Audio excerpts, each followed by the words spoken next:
Welcome, here I've got UMIDIGI S3 Pro and I'm gonna show you how to use the Camera Pro mode at this device. Let's start by sliding up to the menu and tapping on the camera to open it. For now we are in the standard photo mode, so we have to change it. Now let's tap on this button in the right corner to get access to other modes of this camera, and here we have the Pro mode, so let's pick it. Here we are. This mode gives us possibilities to choose some shooting parameters by ourselves. This is useful when we want to learn photographic skills or making experiments with photography. So let me start with this settings bar.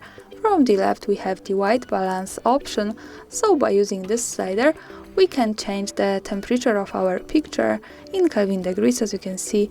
By going to the left we can make our picture more blue, more cold. By going to the right we can make it more warm. And we have also some small icons that suggest us which light is good for which conditions we have in the area where we take a picture. So by going from the left we have the tungsten light, then the sunny light, white fluorescent light and the cloudy light.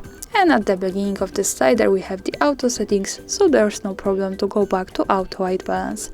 Now let's tap on the ISO at the center. Here we have the other slider and we can manage the camera's sensitivity to light. We can make it less sensitive from 100 of ISO. By going to the right we can make it more sensitive to 1 and 6000 of it. So I think this spectrum is enough to this kind of camera. And of course at the beginning from the left we have the auto settings. So now we are again on auto ISO. And the last one option here is the exposure, so we can manage the light of our picture.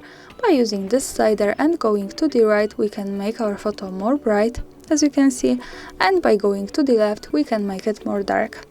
At the center we have the zero exposure compensation, so now we are again on the auto settings.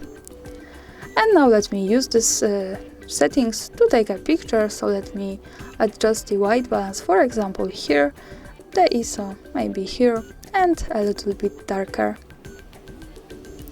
To see the picture let's move to the left corner at the bottom to this button. Here we get quick access to the gallery and this is how it looks like. Thanks for watching, subscribe our channel and give the thumbs up.